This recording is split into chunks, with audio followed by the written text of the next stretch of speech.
Saturday, Saturday, Saturday, Saturday night shine. Saturday, Saturday, Saturday, Saturday night shine. Shine. Yes, Robbie. That's Luke Trev, mate. Engage Chevron 1. It will not lock. Good evening, it's Saturday Night Shite, the show that catches you up on all the pop culture rhubarb during the last 7 days. And with me tonight, as always, are the boys. Hello, boys. Let me bring you in. Our very favourite Tatooine spunk rag Zeethreepio, producer Brian, and also swappers as well. Evening, lads. Hope you're all well. Evening. Yes. How are we? Are we okay? I'm very well, thank you, Trevor. Hope you in the chat are all doing very well. Oh, yeah. Hello, everybody in the chat. 13 of you so far. Hang on. I just want to do this. Amazon MGM are... Govaz. There we go. If you know, you know. Before we go any further, sad news this week. On the 1st of this month, 5 days ago, Anthony Head passed away. He was 72. So I think that's a bit of a good innings. 72 years of Head. What do you reckon, Z? I remember him from the Gold Blend adverts. Do you remember him from the Gold Blend adverts? I was just about to ask you about that. Do you remember him and, is it Sherry Lungi? Yeah, she used to come round and say, "Oh, I'm having a dinner party. Have you got any coffee?" And he said, "Oh, come right in. I'll finger you." Oh, dear. But most people remember him from Buffy, Merlin, Ted Lasso. I love him in Ted Lasso. I was just thinking he wasn't in Buffy the Vampire Slayer, though, was he? Or was that Muffy? Muffy. Yeah, Muffy. Yeah, the porn adaptation. Yeah. I mean, it's such a shame. We are only here for a finite amount of time, but he was just the quintessential posh Brit on American TV, wasn't he, as Giles in Buffy? Swappers, fond memories of Buffy. Was it your cup of tea? I never really watched it. I don't know why I didn't get into it, really. I think it was probably a bit too sort of teeny for me. I was like well into my 20s by then, and I was, I like stuff like The Matrix, basically. So Buffy was never going to cut it. Maybe Blade. I love Blade, things like that. But, oh, yeah, definitely. It looked a bit too much like sort of Joss Whedon crap. Tweens and girls for my liking, so I stayed away. Sadly, this is the third Buffy-related death. We had Michelle Trachtenberg, who was quite young. She passed away a few years ago. And then more recently, Nicholas Brandon, who played Xander, passed away as well. They say things come in threes. Brian, any particular thoughts on Anthony Head? Anthony's Head. No, it's just very, very sad. 72 doesn't seem that old now that I'm rapidly approaching 50. But you're still a young'un, yeah. Certainly a good actor. My main memory is obviously the coffee adverts that never seem to be off the TV, and it's silly to say that the adverts were such a big deal, but they really were.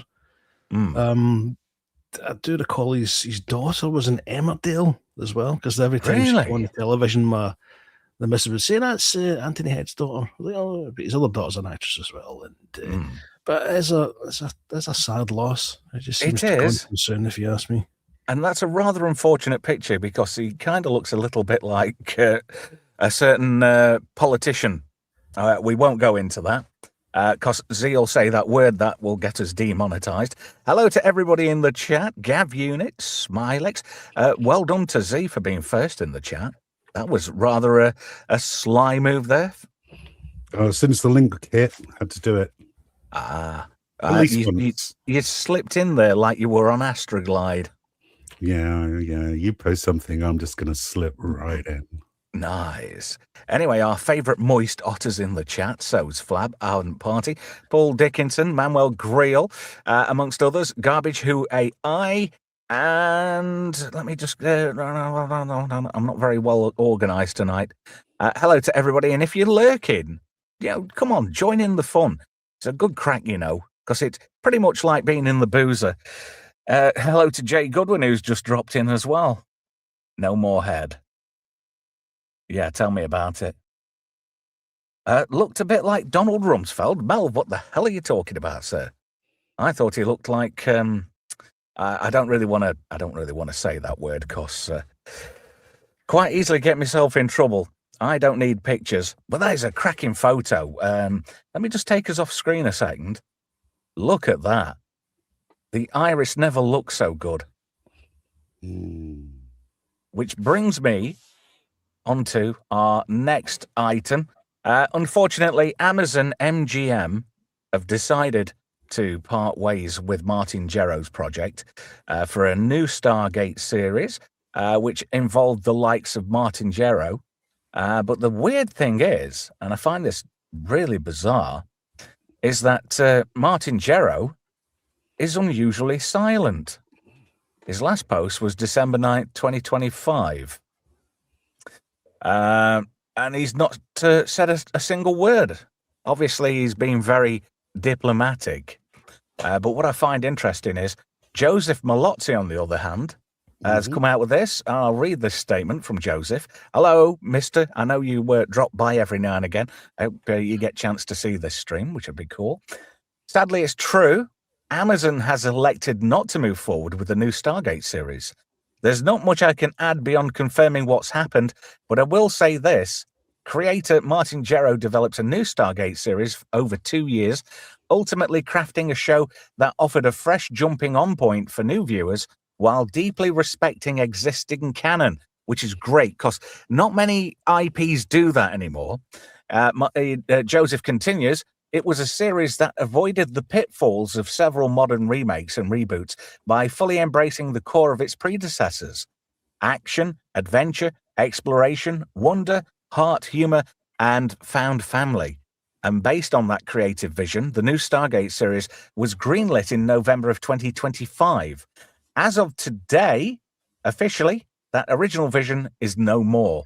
We'll never get the opportunity to introduce you to that world and those characters, or reintroduce you to and check in with some familiar faces from the past.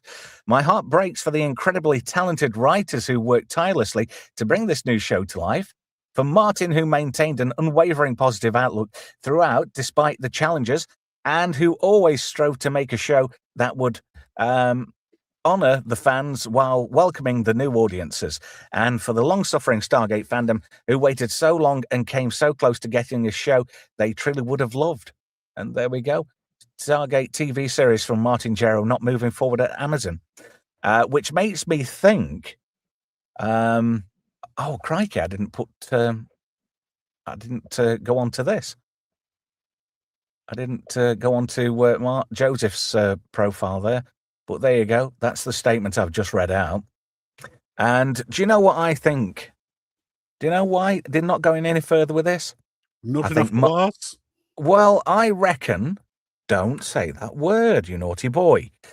I think, you get these people with clipboards and, they've been to focus groups and they came into the writer's room and said, right, we need to put this, and this in. And you can, weave the story around these elements. And I think Martin's just gone around and said, no, that doesn't work for Stargate. Because he's not prepared to inject narratives into the Stargate lore. I think Amazon have turned around and said, well, stuff you then. That is my personal opinion. Plus, it glorifies the military, as some people have said online, that it makes the military look like the good guys when half the country, half of the US, is firmly against anything the military does. Oh, so what? I don't... As a fan of the franchise, to that I say, I don't need your kind of negativity in my life. And whether people take that stance, that's on their perspective. It's the eye of the beholder. I mean, I rewatched Stargate SG-1 and Atlantis when we first went into lockdown in 2020. My God, what a great 10 seasons, and was it 5 or 6 seasons of the other one? 5 Brilliant. of Atlantis and 2 of Universe. No, I'm not going back to Universe. That was garbage. I don't know. It had its moments, and it was just finding its feet. Have you ever seen Stargate Infinity? I never got round to that. When it was on, when it did its run, it was on at a time whereas I was at work, so I couldn't actually watch it. But I've got a feeling you're going to tell me I saved myself a lot of headaches. One of the worst animated series I've ever watched in my life. Was that the animated series, wasn't it? Yes, yeah, and they also did another spin-off which was set when the Stargate was originally found. Had a girl boss in it, and that was crap as well. I started watching that, and I grew very tired of it very quickly, so I didn't proceed with watching that any further. And I tried to get into it, but we already covered that. You know, Catherine father discovered the Stargate in Giza in 1928, Catherine Langford. And then her boyfriend at the time went through the gate because they managed to power it up. And he ended up in that place where the four races used to meet. Do you remember? And they got all those holograms on the ceiling. You got the Ancients, you got the Asgard, the Nox and the Furling. Do you remember? Oh, replicators. No. I love Earl Grey replicators. hot. Do you know if I had a replicator, do you know what I'd be asking for, Brian? Hello, computer. Computer. Is he He's muted? busy. I'd ask for Iron Brew Extra. I'd have it on tap. Swappers, any fond memories of Stargate? Were you a Stargate fan at all? I was a latecomer to Stargate. I saw the film and kind of thought it was a bit average. So I wasn't really on board with the show when it started. It wasn't until about sort of 4 or 5 seasons in did I get into it, because from everything I saw of the first few seasons, they were just going to another planet that was just trees and grass. And I just thought, oh, this is supposed to be sci-fi. What's going on? Where are all the alien planets? So I never watched it. But I had a few mates that were like heavily into it, and they said, "Oh no, you got to start with this season. Start with this season." So I think it was about like 4 or 5 I got into, and that was it then, because we were kind of starved for this kind of sci-fi at the time. Like Star Trek had kind of finished, and we got what Enterprise, I think, wasn't it? It was the only thing we had at the time, and that wasn't the best. So Stargate was like a good alternative, and after a few episodes, I really got into it with the characters, and it was very easy watch. And then I just became a fan because of that, and loved it ever since then. And right up to the what was the one it was Atlantis, wasn't it? They did the extra, the spin-off series, which I really enjoyed as well. And then that finished sadly, and it all kind of petered out.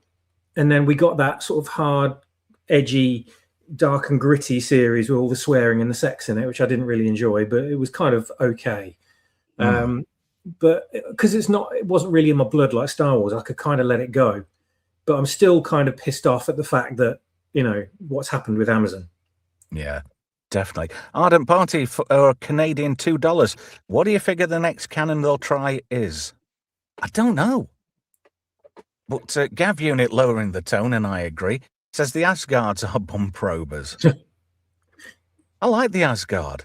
Yes, and I thought it was great because the last ever episode, Unending, the Asgard were unfortunately dying due to their cloning process. They got to a point where their DNA was just basically dropping to pieces, and then they ended it all just to make sure none of the technology fell into the wrong hands. You know, and I thought that was fantastic. That was a great way to tie it in. And then I think it was either season 3 or season 4 when Daniel Jackson actually finally managed to get to Atlantis, because he'd been trying for goodness knows how long. And then when he got the opportunity to go to Atlantis, they found that I can't remember his name now, but he was the inventor bloke who invented the time jumper and the ZPMs and most of Atlantis. Was it Gerard or something like that? It was something along those lines. And they'd accidentally activated one of his old laboratories. So, of course, that alerted some Asgard. And they were like feral Asgards. Do you remember that one in the suits? That was great. Yeah, it was great. I love that one. Oh, yeah, it put Iron Man to shame, didn't it? Well, they were inside those kind of suits, weren't they? And they didn't look like Asgard until you see them getting out of the suits and you go, bloody hell, this is awesome. What a great reveal that was. Yeah, which is great. Do you know, they really are, these studios are dropping the ball. But apparently, MGM aren't doing so well. And we'll get into why they're not doing so well, because It seems to be one turkey after another. And I find this quite interesting. I will put this on the screen now. Michael Shanks, our very own Daniel Jackson. I'm going to simply say this. If you were at all interested in a Stargate show with any of the original creators, performers involved, now is the time to say something. Otherwise, it really will be the end of that chapter forever. Let them know you're there. And that's from Michael Shanks. Yeah. What a guy. I mean, he followed in some tough shoes. You know, Spader is the man, and he is like the epitome of cool. And Shanks came along and did a fantastic job of, emulating Spader. But it was a good likeness as well, though, wasn't it? It was really good casting. I know. And it was a damn sight younger, too.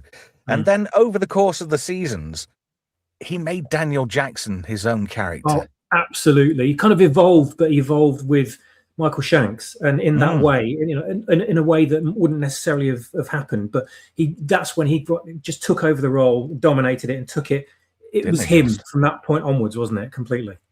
And I noticed he injected a great deal of sarcasm into the character, which I thought was very refreshing for a TV show. I love that. Especially seeing as though, Daniel Jackson is an academic at all. And he's the most sarcastic. And he was hey, and does anybody know where the toilets are? He went from being Neil to being quite a snappy chappy. It was kind of like it was kind of like Jack O'Neill kind of brushed off on him, wasn't it? Yet again, Richard Dean Anderson was fantastic in that role. A lot of people say, "Oh, I can't get into Stargate. I can't transition the fact that Colonel O'Neill is Kurt Russell 1 minute, and then he's MacGyver the next." Did you see the outtake? The one where they accidentally went through the second gate when it was in Antarctica. Oh yeah.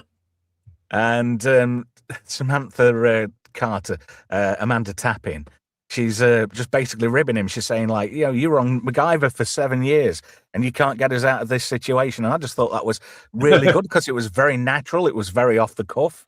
That's great.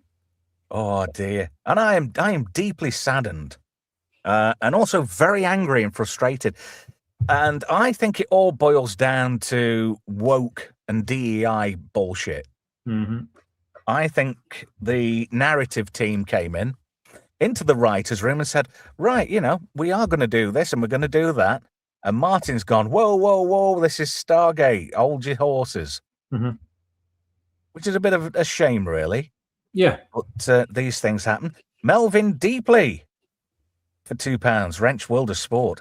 I don't want them to make or reboot anything. No, and I don't either, because time and time again, they've tried to resurrect franchises and keep redoing stuff over and over and over again.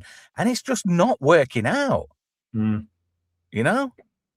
It's just not working out. And yet, Hollywood isn't learning from the mistakes.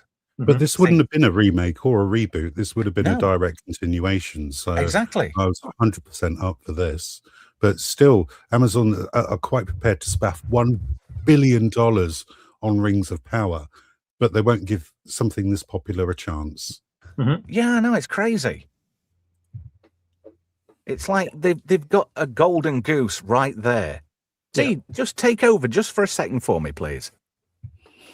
And then we got Amanda Tapping, who's absolutely fluffing gorgeous. I didn't watch Stargate on its original run because, I was too much into Star Trek. It was my wife, who was my girlfriend at the time, who got me into it. And I think I first started watching it in season 4, but only because she has a lesbian crush on Amanda Carter. Whoa, nice. Yeah, that is her only ever girl crush. Blimey. Well, good one to have. I mean, I was a lot younger when I saw Carter for the first time, and she didn't really hit with me that much. But as I'm older now, and I look back at, blimey. She is the very symbol of strong, independent woman without dragging her male colleagues down. Yeah. And I wish more female heroines were written like that. Well, she was she stood up for herself and women in STEM, if you like, didn't she? She was very much that kind of character, but without the wokeness, without any feminism, without any DEI whatsoever. And she was just one of the guys, but with, different instincts and different abilities, and it just worked so well. The dynamic was perfect with them. Yeah, and when the military didn't work and the science didn't work, she just had a logical head and came up with another solution. Yeah, they just bounced off each other perfectly. It was a great team. Indeed. We haven't talked about Teal'c at all. No, that would have been great. They could have brought him back. He could. Wouldn't that be good if Ryak was going to be a part of this new SG team? Because then you have got a direct legacy continuation. That would have been fantastic. And he could have picked up the mantle from where his dad left off. Oh, that would have been awesome. I mean, O'Neill would have probably been retired by now. Because he did get quite high up, didn't he? He was a 4-star general at the end of Universe. And I just thought, Jack O'Neill was a great character overall. Carter's got to at least be a general as well. Yeah. If you look at the timeline, albeit she might be just a major or a lieutenant general, maybe even a brigadier, but it's great to carry on that lineage of such a fantastic series. I mean, have her in charge of Stargate Command. Nobody would resent that. Nobody would go, "Oh, it's woke because a woman's in charge." No, Sam's earned her place. Yep. Yeah. And this gets me. Oh, no, there's no strong female characters in modern sci-fi. And hang on a minute, we've had strong female characters from the bloody get-go, because we've had Ripley amongst other characters. Sarah Connor. Sarah Connor. Wouldn't that be funny if he ended up in Liverpool, knocked on the door, Tom O'Connor? Yes. Melvin Deeply, Wrench World of Sport for £2. They'd have ruined it with Galians and feelings. I agree with that. I'm sorry, I'm not. We need this Jafar to be trans. No, we really don't. That's this. Mel says, or they bring back old Wrinklies near death. Whoa, controversial. What are your feelings in the chat right now? Because I've caught up. What do you think? Do you think it's down to a rejection of woke ideologies or DEI hires and whatnot? Because we've all seen what that does. Look at how well Starfleet Academy's doing. It's all gone very quiet about season 2. Rumors are it's not even going to get broadcast. I sincerely hope that is the case. It would be the ultimate nail in the coffin for Kurtzman track. And yet people are raving about him. I still don't understand why people think that Kurtzman's done such a fantastic job, because he hasn't. No. He has not. He's dropped the ball every step of the way. And I think it's all been just a big money-washing effort, if you know what I mean. I would not be surprised, because so much money went into Starfleet Academy, and you can't see it on screen, not at all. I give him the fact that there was a lot of money spent on special effects, but I thought overall, hang on, Minimum says, where does that no broadcast rumor come from, Trev? It came from Reddit. Somebody sent me a link earlier. Was it you, Swappers, what sent me that link? No, I don't think it was me. Because I'd have to faff around and get my phone and go into that. Well, how do I get into it? I don't know how to get into it from on here. But yeah, it's been over on Reddit anyway. I don't think that this is the end of it, though. I think Amazon will pay attention to what's being said online, maybe consider it. But I don't think it's dead in the water. I hope not. I hope this is just like a tactic, just to see if there's going to be any reaction from fans. And then they can sort of gauge, oh, well, there is an audience there. There is a fan base. The thing is, like I said this on X the other day, there is an instant fan base ready, willing, and just so open to a new Stargate series. We haven't had any Stargate for a hell of a long time. They tried with Universe, and albeit it was okay, but I think it needed that time to develop, because it's more of an enclosed episode. These worlds they're going to have to be on the trajectory that Destiny was on in the first place. You can't sort of say, oh, we'll go to P359XQ. You just can't do that. You have to go to gates within range of the ship. And I like that because that was a limiting factor. What kept a bit of freshness in each and every episode. Mm-hmm. And it was good in the first few episodes that the ship kind of knew where to send people to try and get limestone so they could sort out the CO2 scrubbers. Because that ship hadn't been inhabited for millions of years.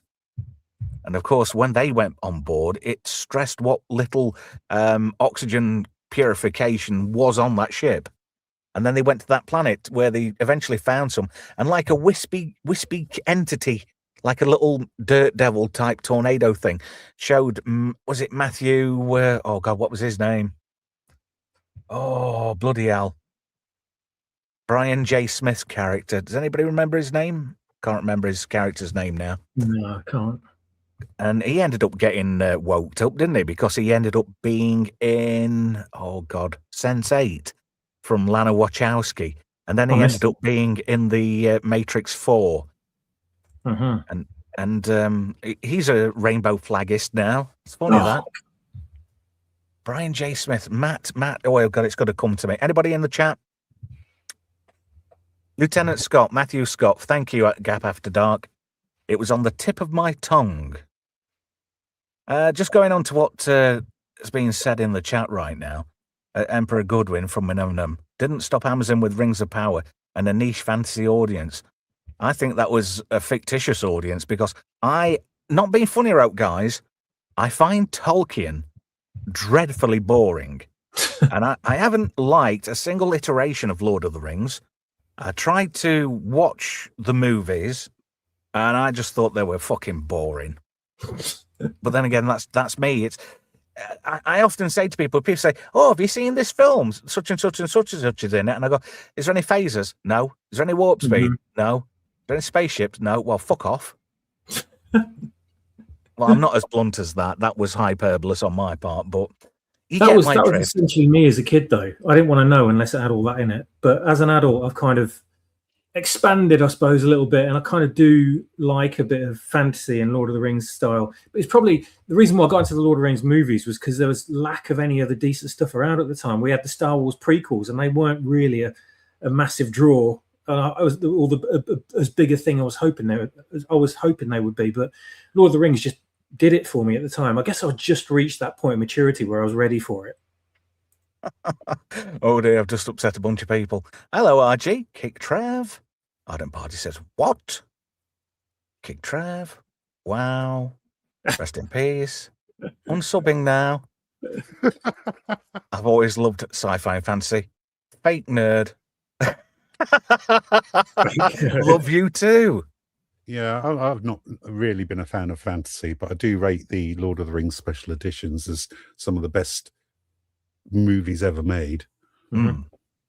I'm not a fan of Peter Jackson, to be fair. No? No. Well, he did rather screw his own reputation with the Hobbit trilogy, which should have been just 2 films. Good point. There was not enough material there to stretch it out to 3, but he did it, and he made it tedious. I don't know how he managed to do that. Mm. He lost me at Brain Dead, I'm afraid. Picking up the reins with Stephen Colbert, who's doing the Gollum. Gold. Oh dear. He was bad on Starfleet Academy. He was the voice of the Digital Dean. Sword in the Storm's got a good point there, saying the Bakshi Lord of the Rings animation is the best adaptation. It's hard to argue that. It's absolutely phenomenal. It really is. Even though it's only a portion of the story, it really is something amazing to watch. Yeah, they made us watch that at school, and I sort of snuck out and went for a fag, I'm afraid. This is interesting from our Brian. It says Peter Jackson's shipbreaks last 3 hours. I did not know that. Sword says, didn't Colbert make out with Pedro Pascal? I can't say it the other way. Yeah, he did. Just before the release of his movie. That was a really stunning and brave thing to do. Oh, Yuzi, stretching a short children's book into 3 full movies didn't help. It did not. Oh, is it not Zeethreepio says Bakshi, underrated, yeah. Balrog, not the best, though.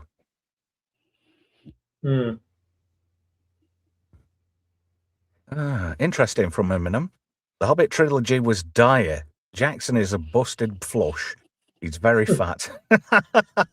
So he might not be able to inflict us with any more bilge.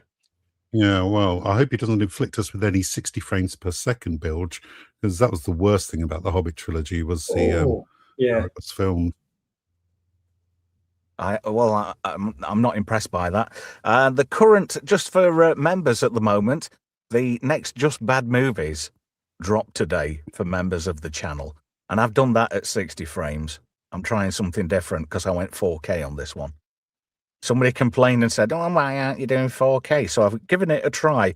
It was a pain in the arse. Gav Unit says, Peter Jackson is a World War I aircraft buff. I can't see how that's relevant.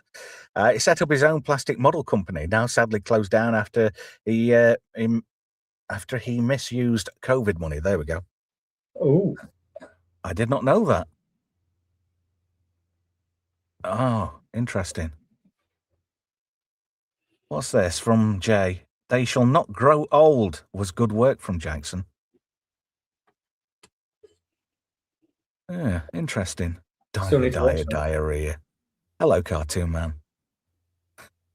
Felt in the chat. Hello, you. I adore Lord of the Rings, but the Frighteners, bad taste, not a fan. Didn't he do Meet the Feebles? Because that scarred me for life as well, if anybody's seen that. I haven't seen it, but yeah, I think he did. Oh, it's like a dirty, grotesque version of the Muppets. Oh, yeah, that rings a bell. Yeah, I haven't seen it, but yeah. There's a rabbit in it, and he's like a prawn star, if you know what I mean. And he thinks he's got it. And all the way through the film, he's like looking as though he's not doing too well.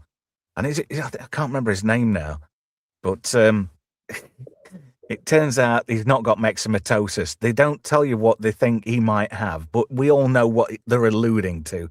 Not the space variety, if you know what I mean. But yeah, that is just so weird. Sword in the Storm says, Meet the Feebles was fun. RG, I love Star Trek, but I've always been more into fantasy than sci-fi, whereas I'm the other way round. I'm more into the sci-fi than the fantasy. Yeah, I quite like the fact, this is our view of the future. This is the technology we're going to have, and it's kind of exciting to know that, we're on a path in that direction. Yeah, which is interesting. Do you want to see something scary, guys? Is it your ring piece? It's not. It's nothing to do with anything like that. I'm being quite tasteful tonight. I'm turning over a new leaf. I'm trying to be a bit more serious. There we go. Millie Alcock is here for tonight's screening of Supergirl. I don't know who that other girl is, but all I can see is where's the boomerang? Where's the boomerang swappers? Do you know? Where's the Mad Max 3? Yeah, I think it's 2, isn't it? Is it 2? I think it's 2. Yeah, we got around to that last week. Once you see it, you can't unsee it, can you? And why aren't they on a red carpet? Why are they on grass? Not very good-looking grass either. Maybe there's a red carpet around somewhere. They're just not there. I don't know. Very bizarre. It's a bit patchy, isn't it? What's going on? Yeah. Have you seen that new clip, What Surface, where she comes out of that Kryptonian escape pod thing? No. Oh, and she's yakking away, and he's like, "Oh," it got David Corran sweat going. I thought it was Frank Spencer a few times, but I don't speak Kryptonian. Who? And then the dog tries to bite him. Well, she's jabbering away. It almost looks like this thing isn't even set on Earth. Yeah. Which is weird. But I haven't been impressed by anything I've seen from it so far. I foresee some severe bombage. I mean, I know she's young and that, but I wouldn't say she's, I don't know, she's a 12-pinter.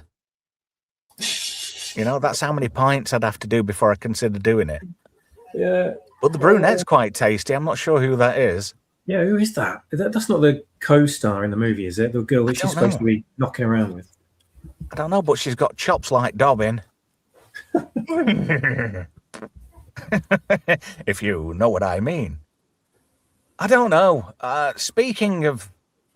God. Speaking of super things and DCU, I'd like to see Toy Story 5's doing well in production. Oh no! Oh, this. Oh, yeah, that's exactly what I thought. That's what I thought. To infinity and beyond. Obviously, Tim Allen's too old to play the character now. Let's be fair, though. Lex Luthor has had the Lexo suit for a lot longer than Toy Story's been out. I don't know. Buzz Lightyear's is better. And why's he got the @ symbol sideways? Gap After Dark will get that one. Yeah, I thought that. Yeah. Good God. Another shot here. Do you remember him when he was in Skins? Yes. And I thought he was quite good as Tony, and his dad was Harry Enfield. But do you want to see a bit more of this? Because this is quite interesting. Mm. Why isn't that sharing, even though it says it is? Come on, StreamYard. What the bloody hell are you doing? It's all right. I noticed StreamYard's having a bit of difficulty of late. But here we go. Some sneak preview there of Man of Tomorrow. This is from DCU Brief, new set video of Superman versus Lex Luthor in Man of Tomorrow. And you could look at that. I know he's not making contact for a reason, but... Well, I reckon it could be because they're going to CGI a helmet or something on him. His helmet. Have you seen his helmet? Have you seen his helmet, Bri?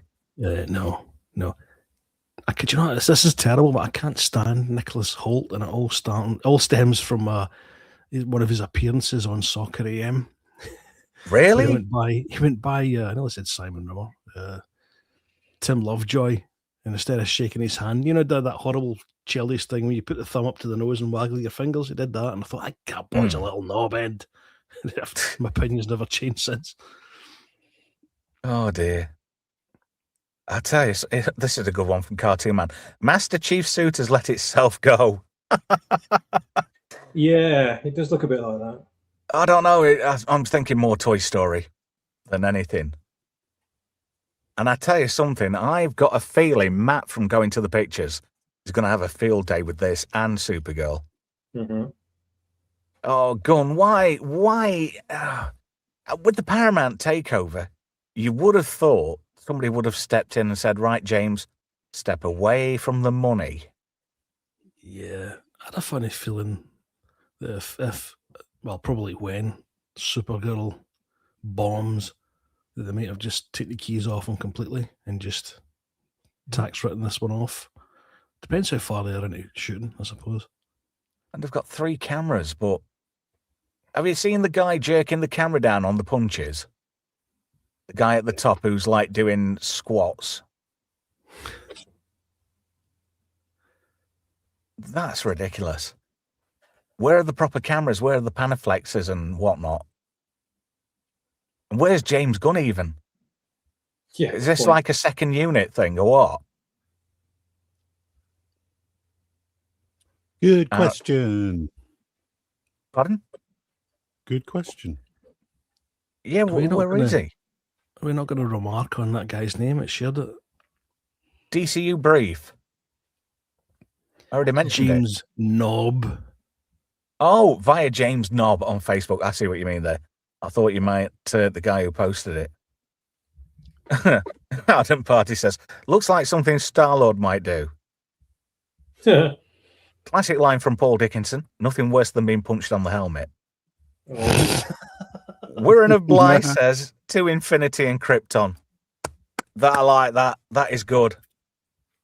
Jay says, Woody, stop hitting Buzz. Sword says, Gun poisoned Marvel and fully executing DC. Atom, hello you. To obscurity and beyond. Yeah. Jay says, really? The studio gave us Terminator Genesis and Dark Fate, and someone was going to improve Warner Brothers. I can't see that happening. Paul Dickinson says, a director who takes the Waz out of every character genre movie he makes is pure poison. And I agree with that assessment. He's not even a good director. You know? Well, what, James Gunn? Well, he's not very good at movies. Full stop. He's got one trick, which is Guardians of the Galaxy, and every movie but only he's the done first one. Only the first one. The rest, 2 and 3 were trash. 2 and 3 were, well, 2 was okay. 3 was a bit dire, but other movies that he's made, like the Suicide Squad, they just follow the exact same formula, and it's getting boring. That film was tedious to watch. And yet he brought people again over from his previous stable of actors. I mean, the Shark Dude was voiced by Sylvester Stallone for a start. I mean, I didn't mind that film. It got stupid when we got Peter Capaldi's character turning up. And the whole chocolate starfish thing was just a bit not believable. Anyway, I'm going to share this tab now. Another one from DCU Prime. And he's got the same photos that I was sent. So I'm guessing the person who sent me the photos pinched them from this tweet. New look at Nicholas Hoult as Warsuit Lex Luthor on the set of Man of Tomorrow. He doesn't look too impressed, does he? And is anybody actually excited for this movie? No, not at all. You know, they released images and footage, and I saw a bit more of Supergirl today, and none of it makes me go, oh, I want to go to the cinema. Yeah. Gav says director to video. Ardent says, has Gunn done anything other than genre? I don't think so. Interesting here. Gunn is a 90s theatre kid. This is Jay, by the way. That's afraid to be sincere and so substitute cynicism, irony, and sarcasm. Good one from Sword. Gunn is from Troma. That tells you all you need to know. I didn't know that. I didn't. I like some Troma films. Class of Nukem High, for example. That could be on a future Just Bad Movies. This coming Tuesday, it's a good one. And it is, does anybody know? Anybody watched it yet? Not yet. It's Eliminators from 1986. Yeah, I remember. Which is fantastically bad. I had to keep turning it off, then going back to it, and then turning it off and going back to it because it was so bad. Buzz Luthor. Sword says, I really wish Supergirl looked good, but it doesn't. No, it looks trash, to be fair. Oh, dear. It's not been a very good week, pop culture-wise. No. Not at all. It doesn't help that Millie Alcock looks a bit like Will Poulter, and I can't unsee that anymore. Oh, God, no, now you've said it. She's Adam Warlock in drag. Yep. Anyway. Still would. Yeah. Not been a very good week for Amazon MGM because of Masters of the Universe. On its opening weekend, it made 4.4 million in previews, and it's projected to launch with a 30 million to 35 million, but it's carrying a 200 million budget. Now, projections are saying it's only going to touch 30 million at best, if it does at all. Bloody hell. Yeah, so that's not good news. Oh, and just a bit of an update, if I can share this screen. I've just found this. I said between 30 and 35, didn't I? There we go. From Comic Book News, Masters of the Universe box office open flops with 31 million opening. And that's including the 4.4 million as well. They put people off, didn't they, with the marketing for this, I think. I've tried watching it. I found, well, somebody sent me a link, didn't they, Brian? I sent you a ticket. Yeah, and I tried watching it, and I thought, I'll download this instead. But it kept downloading the Dolph Lundgren version, and I quite enjoyed that bit. So I watched that instead. But this kid who's playing him, he doesn't look Prince Adamy enough for my liking. He's not even very muscular, and when he transforms into He-Man, he's just not got the buffness, you know? And a lot of people are saying contradicting things already. Drinker says it's good, and people are starting to pan him. A lot of people... There's one guy, Nerdrotic shared a video, didn't he, the other day, of some guy...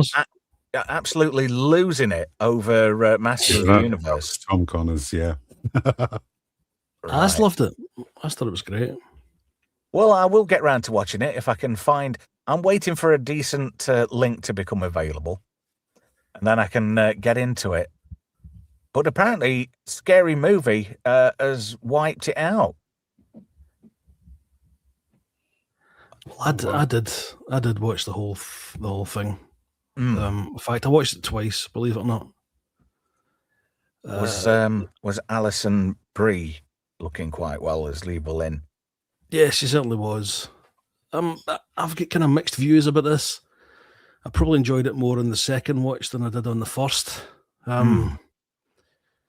It's very much a mixed bag, the movie. If I could see why, if you're a fan, why you might love it, I could also see if you were a fan, why you might actually hate it as well. Personally, I think it's a decent enough time waster. I don't think there's anything too egregious. One of the things that they do is, when that kind of cartoony, the naive, submissive Adam that he does, like kind of Clark Kent act, and in the cartoon, they change his character in the movie without giving too much away.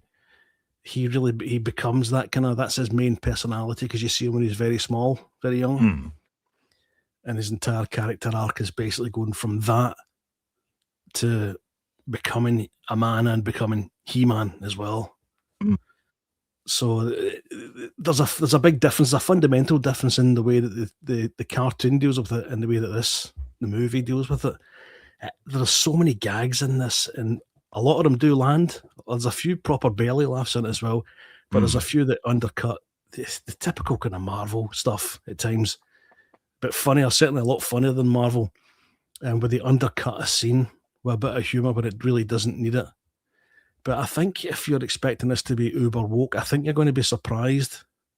Some of the stuff that Skeletor does, and specifically does to Evelyn, if they had done that 2017, they would have been cancelled. So it can be pretty brutal at times in that regard. Minimum says, you had to watch this twice as part of your community service. No, I wouldn't go that far. The soundtrack in this is absolutely banging, by the way. It's fantastic. Well, apparently they've used Queen's Masters of the Universe from Highlander, haven't they? Yeah, there was Brian May actually does some of the guitar work on this as well. To me, see if they'd get rid of some of the silly humour. If they get rid of a few scenes here or there that were pretty silly, if they'd made Teela slightly less inclined to make Adam look like a twat, although I see the purpose of doing that at the very start. If she makes him look like a twat, he's downtrodden, the audience becomes more invested because they've got a more sympathetic character. She's obviously above him purely because of her age and status and who her dad was.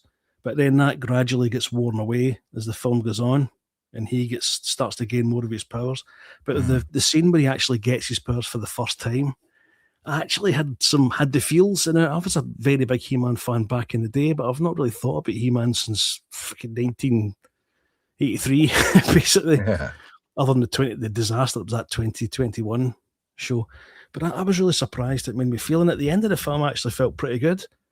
It is really quite entertaining. If you think this is going to be a woke disaster and you don't want to see it, I would reserve judgment until you've actually seen it, because I think you may be pleasantly surprised. Minimum says, give it a mark out of 10, please. Me? Yeah. I'd probably give it about a 6.5. Yeah, garbage away. What I says 6 out of 10. What's this? Numerous references to Highlander, as Amazon is making that as well. Yeah, starring Henry Cavill. Yeah, there's a little reference. I'm not going to give too much away, to be honest. Spoiler free. I'm surprised they didn't change him halfway through into She-Man. It's ma'am. Well, the funny thing is, I'm not going to say what it does for a living, but there's a lot of kind of woke / HR references that they absolutely take the piss out of, which I was really surprised about that. It annihilates some of the things that wind us up. So that's a positive if you're anti-woke. Yeah. Let me get rid of that off the screen. I can't stand looking at it, to be honest. Oh, dear. It's like they've taken everything from our childhood and crapped on it. Not once, not twice, but 3 times. More than that. Yeah. If you had to choose, Brian, if somebody said you can only pick, there can be only one, hey, Highlander reference. If somebody turned around and said, Master of the Universe with this one, with Jared Leto as Skeletor, or the Dolph Lundgren version where we've got Frank Langella as Skeletor, which one would you pick? This one. Really? Definitely. Yep, without a doubt. Taylor was fit. Chelsea Field was hot. I've got to say that I didn't watch the He-Man film until I was an adult, and I tried to watch it just again a couple of years ago, and I just had to turn it off. It's not good at all, and the budget doesn't help. Let's be honest, despite some really good performances. But if you want to laugh, this will be, I think if you try and get rid of your judgments and just watch it, you'll probably enjoy yourself. I'll tell you what, if you watch the original one, the 80s one, without the sound on, you can really appreciate how visually striking it is, how good it looks, even though it's all set on Earth and the special effects were quite basic for the time. You can really see how much they tried with it, like the costumes and the designs of the bad guys in it, and the way that Dolph Lundgren looks in the armor, even though it's not technically accurate. I mean, the way Evil Lynn looked, good Lord, amazing. There's so many good things about that original one visually, but like Brian says, the writing's atrocious in it. But there's a lot to appreciate, and I wish they could have. That's one thing I liked about the original. It kind of looked very much like a Conan movie, but with a bit more sci-fi in it. And that's what I was hoping for from a Master of the Universe movie, a modern one. But no, they apparently, from what I hear, they had to go down the meme route and be very self-aware and all that crap. And I just thought, this is not how you adapt a widely loved IP like this. You don't do it as a joke. So I thought, no, I'm not going to do it. Swappers, the irony is, see that very first act?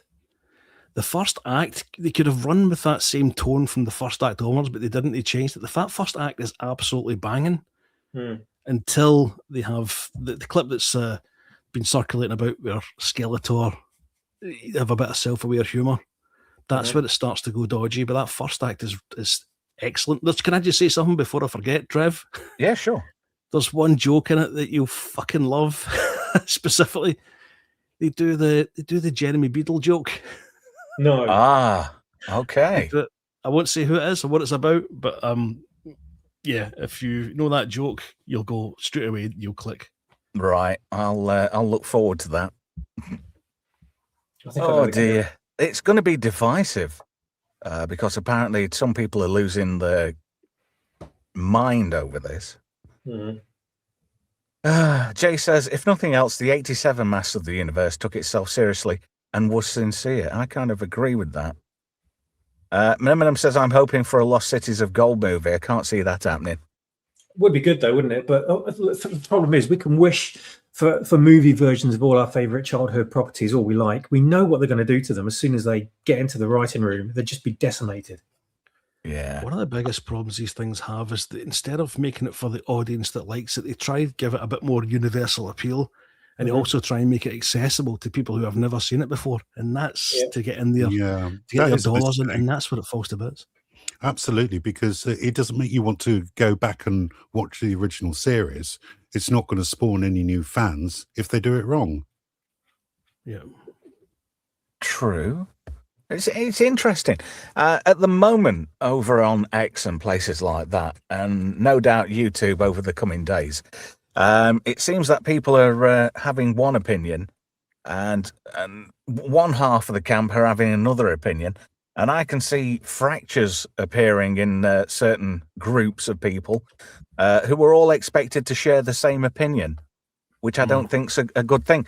I think the whole rage bait malarkey, it's done. It's like I said to you earlier, Brian, it's like a carcass that's been picked to death. There's nothing left. Yeah. Unless something genuinely deserves it, like Starfleet Academy. Yeah, totally.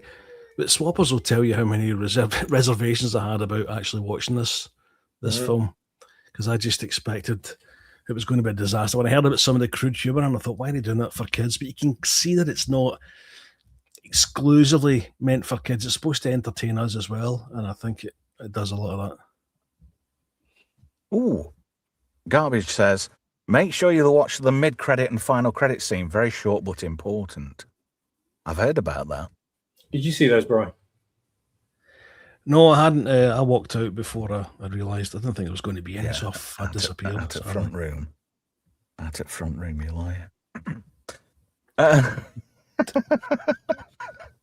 Sorry, Brian, I'm calling you out. Gar. RG says, my favourite channel's Thursday panel, pretty much loved it. Price of Reason and R2 were ripping it apart. Oh, that I think it's ripe, Blake 7, for a reboot, but I don't think the BBC has got the power it had. You know, with all the shenanigans that's been happening there, I don't think they've got the what it takes. And besides, the BBC doesn't own the rights to the IP anymore. Do you know who had it last? Who owned it last? No, who? Paul Darrow. Really? Yeah. And he sadly passed away a few years ago. Did you see him on Celebrity? What's that quiz on the BBC with that patronising posh bloke? Is it Alexander Armstrong or something? Gonna have to narrow it down a bit. The number of patronising posh blokes are on it. I don't know. Is it where they have to guess stuff wrong? Is it pointless? Guess stuff wrong? Or it's kind of anti-family fortunes, pointless. Well, Paul Darrow and Michael Keating appeared on that on the Celebrity edition, and Paul was in a wheelchair. He'd lost both his legs. Oh God! What? Paul Darrow, Avon, was in pretty bad shape when he passed away. Shit, I didn't know that. Yeah, he'd had what I had with the aortic dissection, but he had the one where it goes in your abdomen, and it cut more of his blood supply off. So hence why he lost his legs. Sword said, yes, it's pointless. Garbage says pointless, almost as bad as Blankety Blank. Blankety Blank was good when Les Dawson was on it, though. He used to destroy everyone, every guest. Fucking. I don't know. Wogan had that charm, and it was a genuine shame when he stopped doing that. Have you watched the current version with Bradley Walsh? I didn't know it. I don't watch TV. I haven't got a TV license. I called it while I was having my tea today. It's absolutely dire. It's so safe. Yeah, that's the thing, though, isn't it? You know, everybody's trying to be safe. No tonguing. The thing was, back in the day, you had these comedians what would say jokes on these game shows that went completely over kids' heads, but it was still funny for adults and you know, teenagers and stuff like that. And then when you watch stuff like that on reruns and you're in that sort of scope of your life where you start getting these things, and it's like light bulbs on and you get it, and it's like, bloody hell, that was crafted really good. You know, it was primetime TV, and they're coming out with these sort of semi-smutty jokes and getting away with it. Garbage says, Les Dawson's daughter was on this morning with the bloody pepper pot, Ainsley Harriott. Oh, what's she now?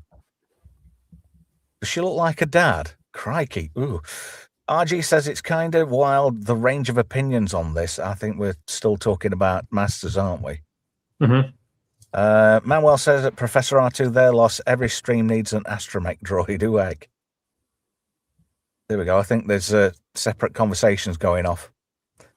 Yeah, but the state of play at the minute, when it comes to good movies or movies on the whole, it's either feast or famine. And at the moment, I think we're in a bit of a famine. They're going to wait and play all the big cards for the summer season and then leave it right up until Christmas. I started watching Backrooms, and apparently everybody said it's really good, but we got bored with it. Did you? Yeah. That very idea, that film kind of freaks me out. I'm one of these people that has recurring dreams about, do you ever have dreams about having extra rooms in your house that are all dilapidated and stuff? Or is it just me? But I saw the trailer for it and I thought, fuck, this is like one of my dreams. I can't watch that. I thought it was Backdoors, and it's not. It's Backrooms. I don't know. Z's rubbing off on me. I blame you, Z, for that one.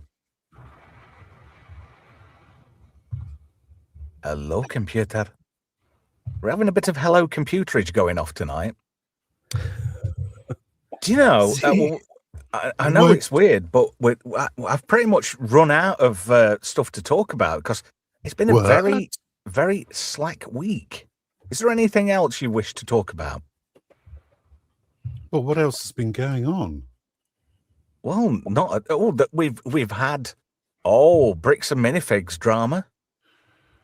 That's a complicated one, that isn't it? Isn't it just? With some kid, is it Dangerous Ben or something? Reckless He's a Ben. legal guy. Isn't Reckless Ben, yeah. And he's been trying to call people out, and there's a certain religious group in Utah that are quite pally with each other, and the cops have been looking out for certain people, and they've been getting pulled over every 2 minutes, and welcome to Utah, liking it? You know, the cops just blatantly laying on the stupidity. Yeah, 3-hour car search for non-existent heroin. Yeah. And then you've got this guy, this Eamon, who's the top man, and he says, this Oregon branch, we're having nothing to do with them now. They're not a part of us. And you've got several players that have been implicated in all this. And now the Hall of Lego from Brian Mansell has gone from the valuing of $200,000 down to around between $97,000 and $100,000. And a lot of the sets have disappeared. So somebody's got it. Somebody's taken them somewhere. Definitely. But Reckless Ben did start up a GoFundMe for the family because the dad's rather ill. It was his collection. That's right. He raised $300,000 in a few days. And, Did you? Or was it on Patreon? And Bricks and Minifigures tried to get the Patreon shut down, and then the CEO of Patreon made a video and posted it online telling them pretty much to F off. He said, if you don't like it, sue us.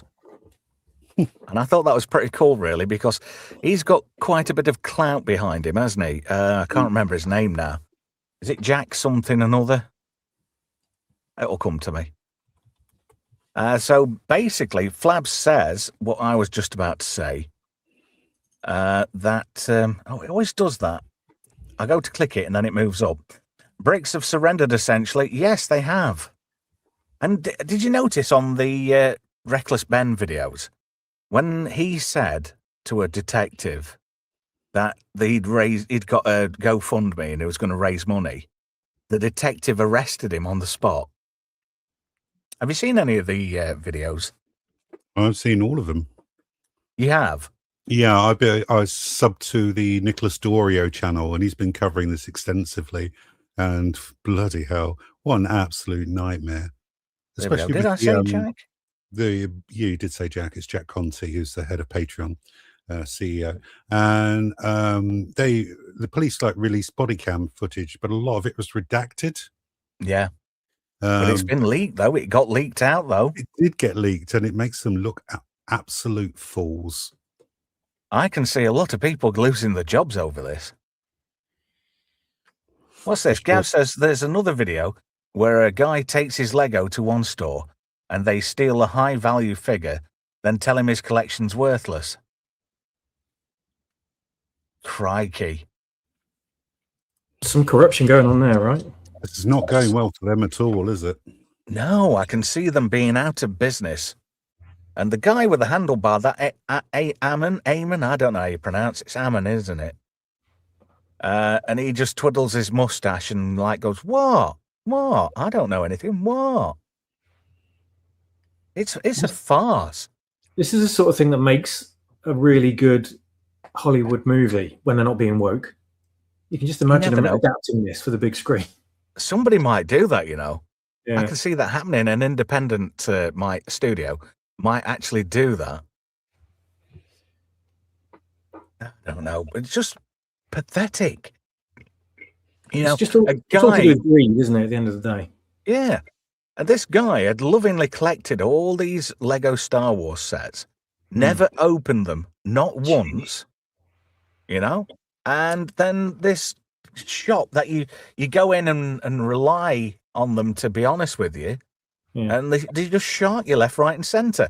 And the weird thing is, when they came in with the collection, All of a sudden, these two other guys come in and say, right, we're the franchisees now, get out.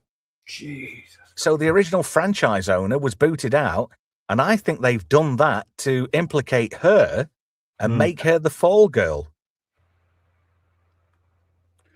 Could be Well, the right. whole thing's backfired in their face, and I couldn't be more happy about it. Yeah. You don't have to be Columbo to see what's going off here. Yeah. In fact, you don't even have to have a glass eye to see what's going off here. Oh, you don't seem to get this kind of thing happening in the UK, though, do you? It's always America. Yeah, I like this. $50, best I can do. Yeah, I can see someone doing an AI porn stars spoof of this. Prawns, yes, AI prawns. Yeah, prawn men. I'm still waiting for the sequel to District 9. I wish. Is it ever going to happen? Will we see Vickers return to normal? We were told like a year or so ago that Blomkamp was working on it, but there's not been anything about it since then. One thing I've noticed about Neil Blomkamp, the wind blows up his arse and his lips flap a lot. All that hype about Alien 5 and redacting Alien 3 and whatnot, and I was like, whoa, they're going to retcon Alien 3, reset the timeline, and we're going to have Hicks back, and Newt's going to be all grown up, although Carrie Henn wouldn't be involved in it. And you've got all these concept artist drawings of Ripley and Hicks and whatnot, and they've got a queen in like a big chamber thing. And I would have liked to have seen what he was going to do with that. And the only reason that didn't get anywhere is because somebody chomping a cigar came in and said, "No, you're not doing that. Like, I'm going to do my films first. Like, there's no way, right? You're doing those films. I'm doing them." No names mentioned. Teesside, anybody? Sword in the Storm's there with a bit of optimistic news. We had a trailer a few weeks ago. It wasn't a good trailer, unfortunately. The voiceover in it was terrible, but it's good news that we're getting a sequel. Although is anything good news these days when it involves like a AAA IP in video games? Because everything seems to go south pretty quickly, doesn't it? From any kind of big budget games development, even though the first game was quite low budget, as I recall. It was a low budget effort, and I think the whole thing about they didn't have the budget, so they got creative. And I like it when that happens, because usually as players, we're rewarded handsomely for people's creativity. In what do they say? In necessity is the mother of invention. Yeah. And I agree with that. And now I am quite tempted, either after the show or maybe tomorrow, replaying Alien Isolation on the Xbox 360. Yeah, I got it on the PS4. Hey? I got it on the PS4 when it came out. Oh, right, yeah. Do you know, I've got a PS4 and I've only got a couple of games for it. Somebody gave it me. Said it was non-working, and I got it going again. Nice. But I've got so many console mods on the go at the moment, because what I'm planning on doing is setting up a second channel.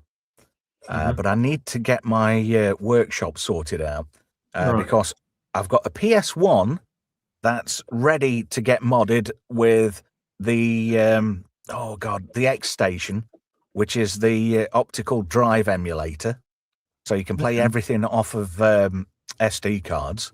And I've also got the HDMI mod for the PS1. Excellent. And I've got 1080.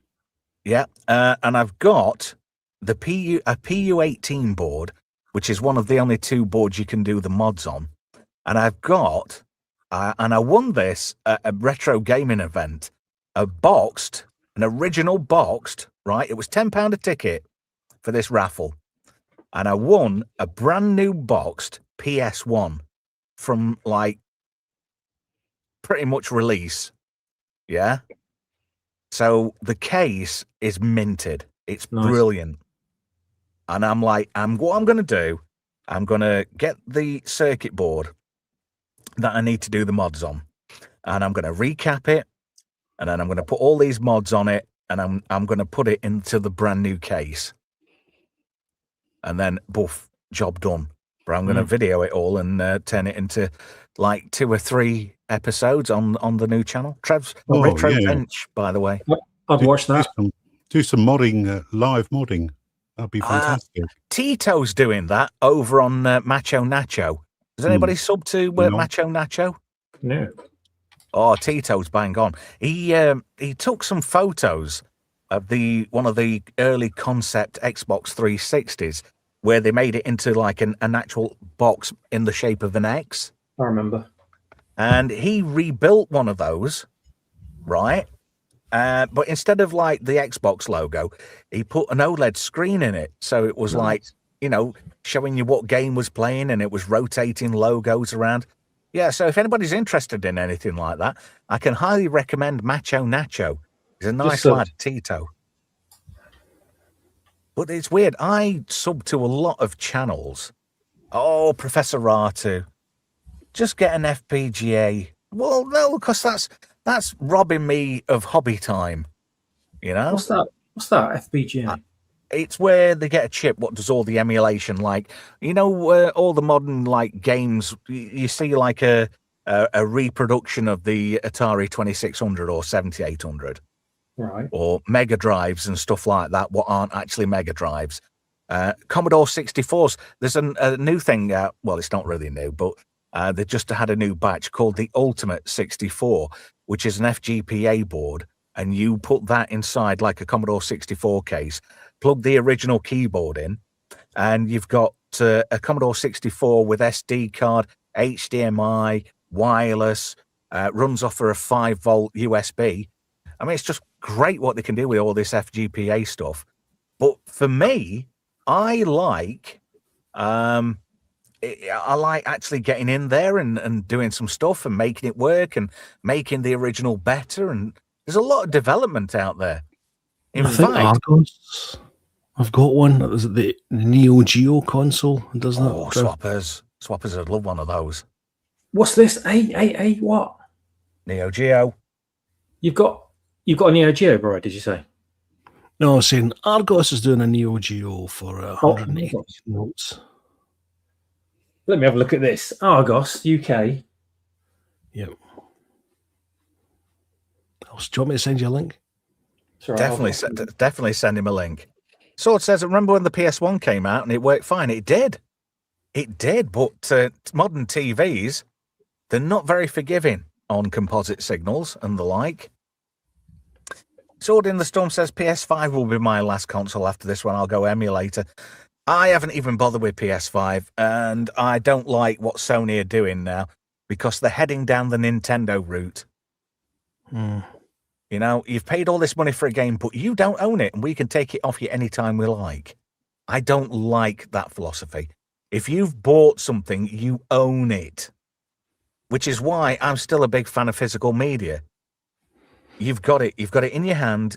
You can play it on anything, like obviously a Blu-ray player and whatnot, but they can't take it off you because you've got it. It's physical.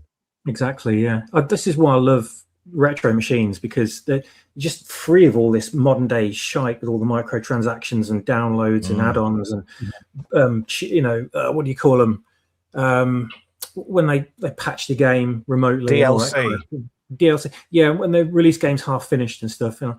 Retro games that had the entire game as it was meant on the cartridge. Nothing was released unfinished. We got it as the manufacturer intended, and we played the death out of it, and we could swap them and change them with friends online, whatever, and get money back for them if we so wanted to. Now these days, it's all just software, and it can be taken off your machine remotely at any point. You've got no say in it.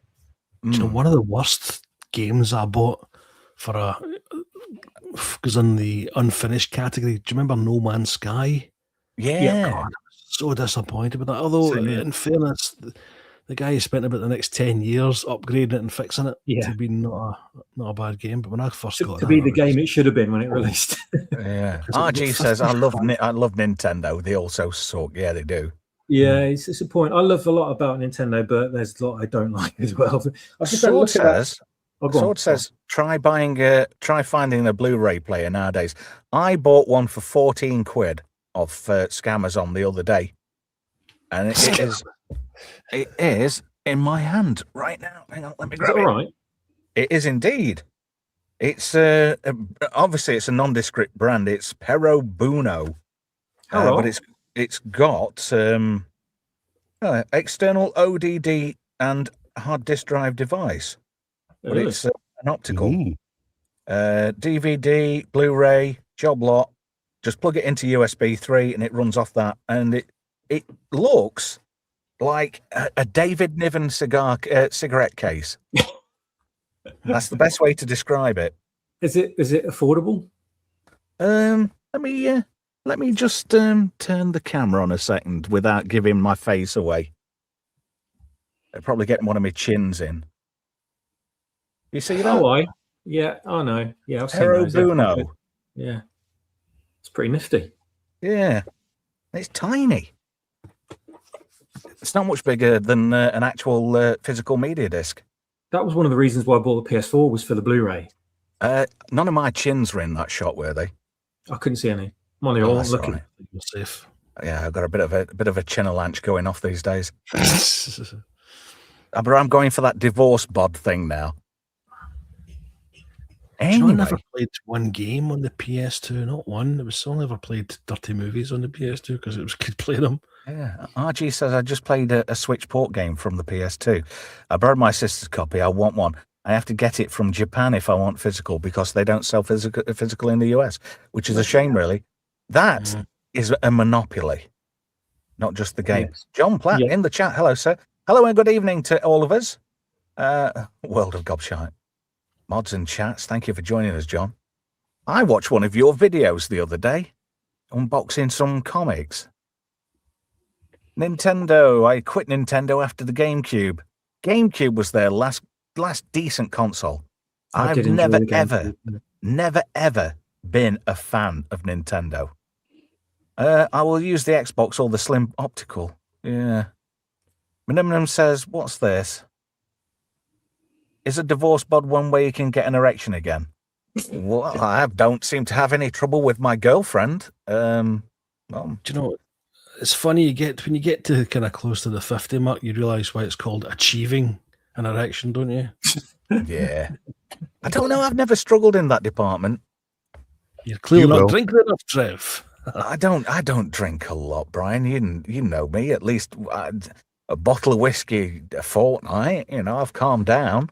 Is it easier to get an erection with a smaller dick? Yeah, I don't pass out. How would we know swappers? Because I've told everybody. I've told everybody I've got a little fella. I don't hide the fact. Oh, according to Deadline, it's just popped up here. You know how He-Man has got around 30 million on its opening? Yes. How much a Scary Movie made? No idea. 52. Yeah, I was going to say. Wow. And Scary Movie made 7.7 million in previews. Now, Masters of the Universe only made 4.4 million in previews. And Scary Movies, that new Scary Movie's not supposed to be any good either, from what I hear. I've heard it's utter dire rubbish, so, you know. What's this, Minimum? Oh, look, I've missed you, dude. You said 12 pints for Millie Alcock, Trev. That's quite a lot down south in London. Yeah, it's a lot. I think you mean money. No, see, this is why I don't go in boozers. Because I don't stop. Once I start drinking, that's it, isn't it? Once you break the seal, that's it. You chuck them down. My local boozer has a thing from me that says, no more after 16. But I just find it too easy to drink. But I'm not an alcoholic, and I don't go out my way to drink. No. It's just if I'm in that environment, and it's like, God, I think what it is when you've been married, and you know, you've. How can I put it? I wasn't henpecked, but she was trying. I wasn't under the thumb, but she was trying. Mm-hmm. You know, so now I've got my freedom back. I can do what I fucking well want now, without any consequences or repercussions. but I'm never, ever, ever getting married again. I'm not having somebody trying to tell me what I can and can't fucking do and using pussy as the prize. Oh, they always do that. That don't work with me. Because at the end of the day, mummy and daddy cuddles aren't my be-all and end-all. I just got to say, my kids come first. If my kids are happy, I'm happy. And then if I've got opportunity to get out and let my hair down, I'm going to take every opportunity I can get. But I have had a conflict of interests. I did get offered some DJing work in a pub, but it was Saturday nights, and I said, no, I'm sorry, can't do that. Mm-hmm. So, oh, look at Jay. So Trevor's decided he's going to become gay. Gay? I'm not even fucking happy, dude. I have no chance.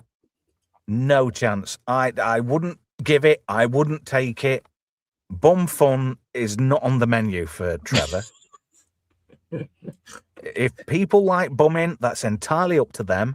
I mean, Elton John's happy with it. Fine, fair enough. The Pet Shop Boys, they're quite happy bumming each other. But no, it's not for me. Well, it's the month to try it if you didn't, have any inclination. Go forth and multiply, young man. Although you're older than me, I didn't know that. I am. Are you 53 now? Yes. Yeah, you're older than me then. I was last month, end of last month. Crikey. So the current standing is here on the channel as it stands. Z's in the lead, then it's you, then it's me, and then it's Brian. Brian's the baby of the bunch. He is. He's a little Lovely. Look at that little Brian. Can we pull your cheek like a grandmother would? Now we can. Yes. Oh, he's muted his mic. He's gone to the ice cream van for 20 Bensons and some iron brew. Hey, that's a good segue. Look at this. Why? Oh, anyway, I've nearly dropped the ball a little bit here. Have you got any good conspiracies you want to share? Because we haven't done your world of conspiracies. I probably have. I'll have to think about it for a minute, but I'll come back with you in a few minutes. I just did want to mention this movie that I saw the trailer for earlier on this week, though. Is that the one with Clint Howard? I don't know. I don't remember him being in the trailer for it. He might be in it. Is this a new film? Is this a new film? This is a new Eli Roth movie. If you know anything about Eli Roth, you know the kind of movies he makes, right? Yeah. Which like he did. He did the Hostel. They're pretty nasty films. But this one, it has those same special effects, but the effects are mind-blowingly believable in this film. And it really does look very schlocky and very gruesome and nasty. But it's so much so, you end up coming away from the trailer feeling like you just watched Evil Dead 2, with that kind of, everything's so ridiculous and over the top that you just end up laughing. It's very much like that. And because of that alone, I saw the trailer and thought, yes, I am completely in on this movie and I really do want to see it. If no one's seen it out there, and if you like horrors at all, even if you don't like horrors, actually, it's a good time by the looks of it. Check out the trailer. It's on YouTube now. It's really enjoyable, but good God, is it gruesome. I did say Clint Howard, and look what Atom put in the chat. Clint Howard rides again. There's a film where he's an ice cream man, and I think if I remember, Atom, remind me here, isn't Jan Michael Vincent one of the detectives out to get him? I seriously think that was it, and this might be a remake of that. You'd do well to catch him with one leg, wouldn't he? John Michael Vincent. He's not in a world. I'm going to do it. In a world where there's 8 Jan Michael Vincents and 16 quadrants. Or is it 16 Jan Michael Vincents and 8 quadrants? I can't remember. Sure, it's not 16 pints and 8 halves. No. Oh, I don't do halves. I'm gonna have to. There we go. I normally leave my phone just outside the door, and I've just got it. So I've got to have it on here. It's always there. Guess what? 4,691 irradiated haggis. Hey, why is that in there? Red Dwarf. No, it was on my old phone. Bugger. Oh well, never mind, eh? Oh dear. But yeah. Aha, there we go. He says, I think that's right, Trev. It's been years since I've seen the original Ice Cream Van. It's not particularly well made, but it's got that charm to it, you know? And I like those crappy B movies that have got a certain level of charm, which is why I'm excited for people who have got the opportunity to see Just Bad Movies this coming Tuesday's episode. It's there ready in the members section if you want to go and check that out. It is a cracking film. It's Eliminators from 1986. The biggest star in it is Andrew Prine, who was in V. I can't remember. Was he Andrew in that? And he was doing Mike Donovan's mum, wasn't he? Then he shot her in the back. But he was a great actor, Andrew Prine. Did a lot of westerns and cowboys and cheapy horror movies. But he was a jobbing actor and he had a great career. Sadly passed away at 86 on holiday in Paris. I reckon he was on the job. Good old man. Mm-hmm. Nice. That's interesting. I scream, you scream, we all scream for Ice Cream Man. You know what I'm excited for? Hand job later. Yeah, all of those things. Setting up that ASMR channel. 2000 AD Legends, Jerry Finley Day and Dave Gibbons got a private screening of Rogue Trooper ahead of its release at the Anansi Animation Festival later this month. What? Nice. Yes. Oh, man. I'm so looking forward to that. I've been waiting for that film. I know. So the Anansi Film Festival runs from the 21st of June to the 27th of June, and they'll be showing it there. Just a quickie, speaking of 2000 AD. Rob Brydon, does he remind you of anybody from 2000 AD? No. Johnny Alpha? Yeah, Johnny I was just Alpha. gonna say, yeah. Well, you laughed at that meme when I sent it you. Well, it wasn't a meme, but he does though, doesn't he? Rob Brydon looks like Johnny Alpha. They've got the same chin and everything. Yeah, it does. You're right. I knew he reminded me of someone. Trevor, I stuck a little link to your Eliminators review in the chat there if you want to highlight it. Is it the private or... oh, dear. Hang on a minute. No, it's not meant chat, lad. Where? Oh, for the love of you. Well, if you want something done, do it yourself. There you go. There we go. Eliminator review. There you go. There you go. Early access for members, of course. And I really appreciate everybody who contributes towards the channel, keeping the lights on. Because at the moment, I'm going to very shortly have to cut a lot of cloth because I'm a single dad. There you go. It's been a long time since I was a single parent, and now I'm one again. Yo. Oh well, such is life. At least you can watch your own programs on the television, Trev. There's every cloud is a silver lining. Oh yes, Star Trek is going to be on every screen in the house now. Just non-stop. All different episodes, all different times. Yeah. I think what I'm going to... In fact, going on to Andrew Prine, I'm sure he was in an episode of DS9 as well. I can't remember which one, though. Here we go.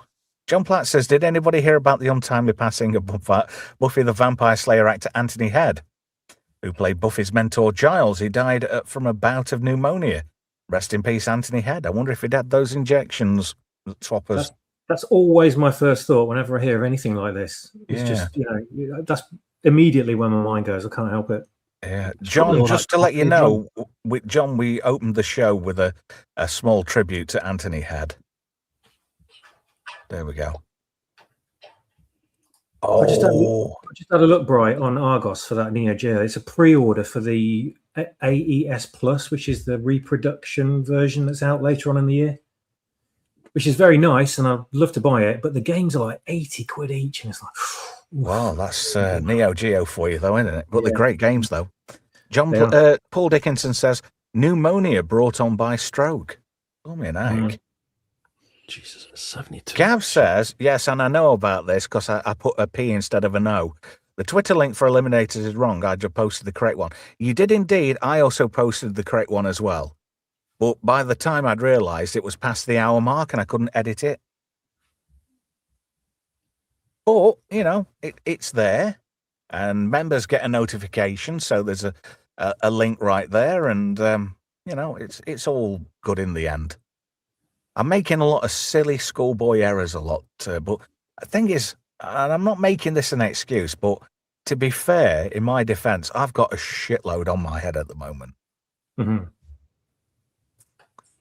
Hey dear. And it's all vagina related. What? Fuck that. Yeah. Strange that. Thinking about Excuse me? getting one, are you? You are? Again, no, I'm not. Now, I'm a bit concerned about that avatar, Brian. Are you a monk or a Jedi? I'm not quite sure. Well, I noticed had made a remark, so I decided to change it to the Brygon Gin one we used when we did the Phantom Menace review. If I was a Jedi, that'd be a good name for me. Double Gin. Hey! Although it's going. The old double chin's on its way out. You know that advert, Belly's Gonna Get You? Remember that advert? Yeah, I remember. Yeah. Belly's Gonna Get You. Well, mine's going. It's gone. I want to... I don't know. I'm doing it for my own health, I think. I think I've been emotionally eating and... Oh, my God. I would say that's RoboCop, but you remind me of somebody else. Robrycop, it was. Or the Mummy and Daddy Cuddles version, RoboCop. Hey, speaking of features, have you got any Mummy and Daddy Cuddles top tips we could do, Z? Don't dip your dick in crazy. No, you're supposed to do it after I do this. Zeethreepio's Mummy and Daddy Cuddles. Top tips. Now you can do it. Don't dip your dick in crazy. I won't be doing that again. Somebody says, buy a fleshlight. That's all right until the electric goes off, and then you reach that instead of the torch, and then the kids go, Dad, why is this torch not working? They take the lid off, and then they see a pair of monkey's lips. I've got one of those USB charging fleshlights off of Temu. It almost chewed me fucking cock off. This bike I bought from you ripped my cock off. I hope you're insured. What? Oh, God, I've got a real craving to do a modern toss marathon tomorrow. I like the live action bits. They're quite funny. You know, one of the blokes who does modern toss, and I can't remember which, Mick Bunnage, I think it was Mick Bunnage. He does the voiceovers, but he's so deadpan. I did this thing and this happened. Hello? This water I bought from you is empty. Now it's empty. Hello? What do you want me to do? Drop my fucking trousers? Is all their stuff on YouTube? It is in dribs and drabs. Look up Accident and Emergency. There's two where there's a part 1 and a part 2. And there's this bloke walks in. He goes, who do I see about having some tits fitted? I suppose you could use a bit of leg fat or something. I've got a picture of what I'm after. And then right at the end, he rings them up and says, hello, called earlier about the tits. Have you looked it up yet?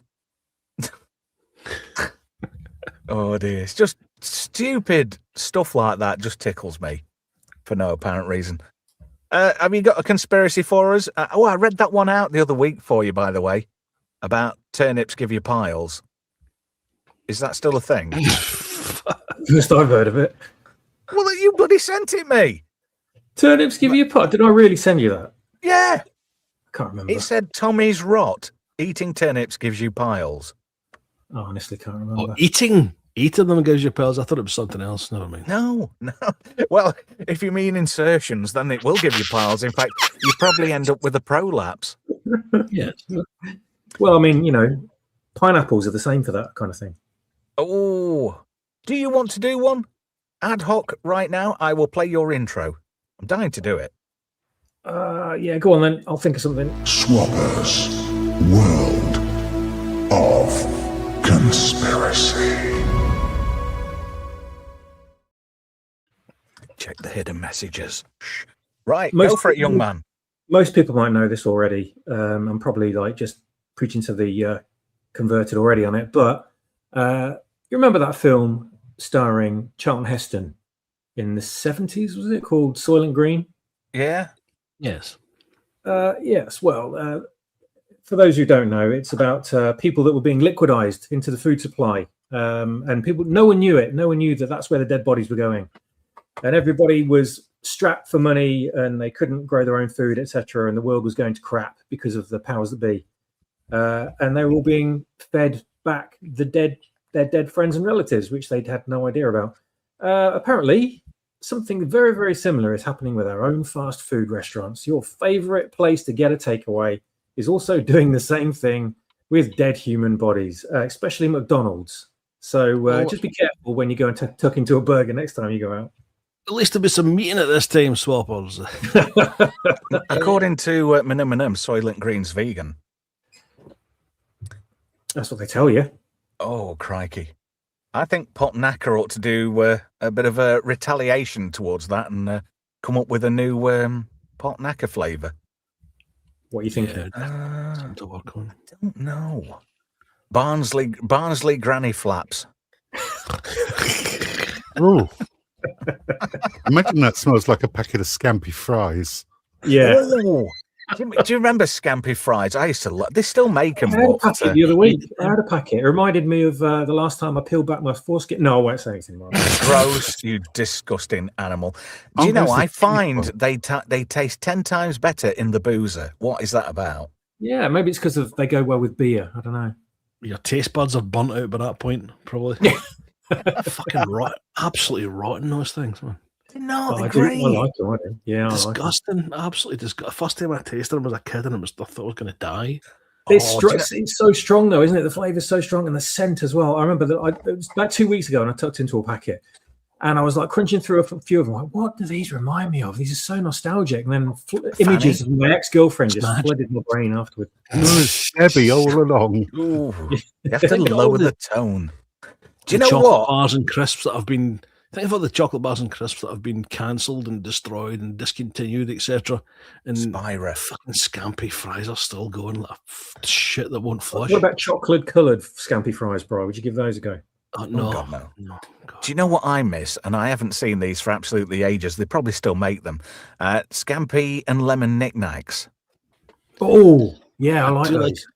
I do like a knick-knack, but a nice and spicy is the only one I can tolerate. Yeah, they're nice as well. Oh. Nice. You can get them in 6-packs, can't you? Where you get spicy rib, what nobody eats. Is it nice and spicy? Yeah, that's the one in the red. And then you've got the green one, which is obviously the scampi and lemon. Yeah. Wow. Oh, you could stuff all these in my face right now. I really could. Do you know what? Do you know what I haven't seen for ages? And I know bars still make it. Tizer. It's no iron brew, but it's a good substitute. And do you know what I did the other day? I got a bottle of Bar's cream soda, and I mixed it with iron brew, and I got that ice cream, the vanilla ice cream iron brew flavour. It was spot on. I bet that tasted really good, actually. Yeah. Oh, it was. Did you try a can? Did you try a can of the ice cream one, Swaps? Iron brew? No, I don't go into any places that sell it anymore, unfortunately. I can imagine what it tastes like, though. I remember cream soda. I had it years and years and years ago, and I haven't had it since. But yeah, I can imagine the flavour. And Brian, who's virtually on the doorstep of bars, pretty much. Are they in Glasgow? Are they not Fifeway? I don't know. I can't remember. Not without looking on the can, and I haven't got my glasses. Fifeway, is that a Scottish supermarket that I'm not aware of? No, it's Have I got a badum tish? Because you deserve that. There we go. Swappers is here all week, folks. Hey. Sword says Home Bargain sells it. Oh, and you were surprised, weren't you, when I sent you that picture of the can of the ice cream iron brew, Brian? I'd never even heard of it, but I did. I used to love cream soda from bars. It was known as, I don't know if it still is, but it was known as American cream soda back in the day before they destroyed it with the sugar content, taking that out. And it used to be fab. Oh, bloody hell. Nice one. Hedgehog crisps, I remember those in the 80s. They were branded Hedgehog, but they weren't Hedgehog flavour, which I was disappointed. Oh, no, they weren't. I don't know what flavour they actually were, but they were really nice. Yeah, they were quite nice, yeah. A friend of a friend used to hang around with some a very culturally diverse group of people, and they rolled a hedgehog in clay and put it on a fire, and then they were eating it. Fuck's sake. Oh, Jesus. Roadkill, I hope. No, it wasn't roadkill. Now, imagine a pie and something you used to open a door. That might give you a clue without saying it. Oh, God. You know the kind. John Platt in the chat. My vote for worst sci-fi movie ever made has to go to Zack Snyder's absolute nonsensical brain-dead Netflix show, Rebel Moon. Oh, God, I hate that film. That is a clusterfuck and bad writing and terrible characters. Yeah, that chick reminds me of somebody, and I can't quite place her. I never did watch that, thank God. She's the bestest ever. Mm-hmm. What is it with these Space Jesus Mary Sues? They're just all the rage, aren't they, at the moment? Do you remember, hang on a minute, right? Just while I've got it in my head, do you remember, KP Skips? Yeah. Yeah. I don't know if they still make them or not, but they probably do. And if they do, then they probably taste nothing like they did in the 80s, because that recipe was unbelievably great, right? But there were like two really good flavors in the 80s, and then they discontinued my favorite one. And God, I wish they'd bring it back. It was sweet corn relish. Does anyone remember that? No. I do not. Oh, God, no. But I'm not a fan of sweet corn. I can tell you that I'm a very, very, very huge reboot collector, the animated series. I remember that. First CGI animated series. And I have several packets of reboot banded KP Skips in the loft. Really? Yeah. So I've got the original prawn cocktail flavor, the Pixelicious pizza flavor. What? And a sweet flavor as well, just like a cake flavor. I can't remember what it's called. What? They did that? Yeah. I have to dig out the photos. Take pictures. Photos or it never happened, he says. Adam Party says, Rebel Moon's great if you play the drinking game. Spot the ripped off IP. Pickled Onion Monster Munchman says, they still make them. They're not as good as what they used to have. Yes, Brian? Trev, do you remember it used to be called, it used to say the tagline was pennies can't buy a bigger snack, because there was always loads stuffed into the packet, and now you open it up and you've got about 8 in one packet. It's a joke. Welcome to complaints about 80s foodstuffs and that. I remember a time when Snaps, do you remember Snaps? Walker Snaps? No. They became quavers, basically. Can I remember Walker Snaps? There was a yellow bag and a red bag. And the yellow was a tomato, was a cheese flavour. They were 3p. And the tomato flavour were always 2p. And they were the same price for years. And then everybody went completely batshit when they went up to 3 and 5p, respectively. But stuff used to be, you know what they say, oh, I remember a time when you could buy all this for that. We've experienced it within our lifetime.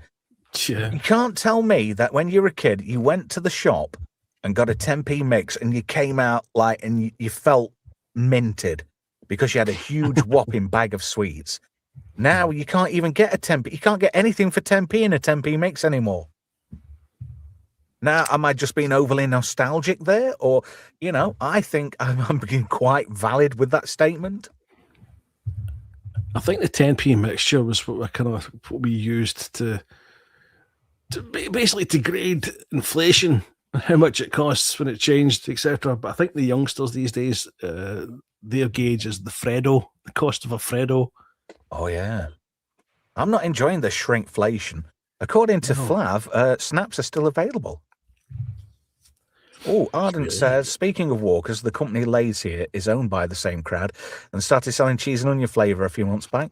I see why the Brits love them. So good. It's been years. Weird thing is, Lay's obviously own Walkers, but do you know who owns that brand overall? Coca-Cola? Pepsi. Oh, Really? there you go. Yeah. When Isn't it I'm weird? Sorry, Trev. Delay again. Sorry. When you go. Oh, it's all right. When I go on holiday, we always get the shop we go to. We always go to the same place in France, and there's a shop that stacks lays. There's only about 3 different types of lays, but there's a barbecue version they do that are just fantastic. But they only sell them in this massive kind of, not multi, a family pack. So you end up but 3 stone heavy at the end of the holiday, and you did before you left. I will warn you against eating Pringles, though. There's a conspiracy that I found out about recently. The stuff that goes into making those things, none of it's potato. It's all this chemical shite. It's all horrible. It's terrible. You never put it in your body unless you hate yourself. I saw a guy on Joe Rogan going on about that and saying what was in it, and there's nothing actually natural in that stuff. No. Evil. And it's all been designed to be absolutely addictive. Yeah. The people behind these products have done extensive research into foods what get you hooked. And they wonder why people are so unhealthy now. Do you remember back in the 80s? Oh, you've got to stop having butter. You've got to stop having bacon. You've got to use margarine and all these spreads. Now look at how many people have got type 2 diabetes. Yep, I know. There's a causal link, and it's food. Food. I don't remember. Nutritional. There was no one having diabetes. There were no trannies. There was no one with identity crises. There was no one with autism. And barely people with hay fever were few and far between when I was at school, and now it's just wall to wall everywhere. Swappers, world of conspiracy. I'm sorry. I had to do that. I'm sorry. There we go. Remember though, there was. Oh, when you go, Trev. You were getting a bit close to the bone for my liking, young man. I keep calling you young man, but you're actually older than us. Close to the boner. Yeah. I'm trying to look at that character on that crisp bag. It looks like Rocky Dennis. What's that all about? I never noticed at the time, but you're right. Oh, look, there it is. There's the reboot one that Z was on about. Oh my God, look at that. Donuts? What? Oh, me. Oh, yes, that was Flav. it. Donuts. Donut flavour. That was Scott's Donuts. That was it. That's insane. There we go. Flav has just confirmed what I said anyway. The Snaps brand, which was Smith's Crisps, is now owned by Walkers, yeah. They're all owned by Walkers now, aren't they? A sub of PepsiCo. There you go. Walkers bought everything, I think. What's this? Punchy says they turned the frogs gay. Oh my God. That's an Alex Jonesism. It's the birth control chemicals in the water supply, apparently. My God. Minimum says, I worked in the food manufacturing industry for 20 years. Saw some really bad stuff. Pig masks for pet food to grind into burgers was one of the worst. Balls, bones and brains was the line back in the 80s. And then they wondered why people... Yeah. And then they wondered why people are at risk of developing Creutzfeldt-Jakob's disease, which is the human variant of CJD.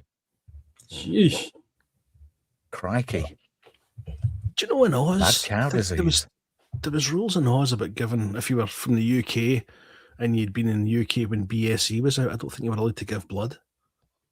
Well, do you know something? I am at a high risk of contracting CJD. And it's because I had a double transfusion in 2011. You know, when I had my emergency heart surgery, because I'd got 4 pints of blood inside my rib cage, and it had been in there for quite a while.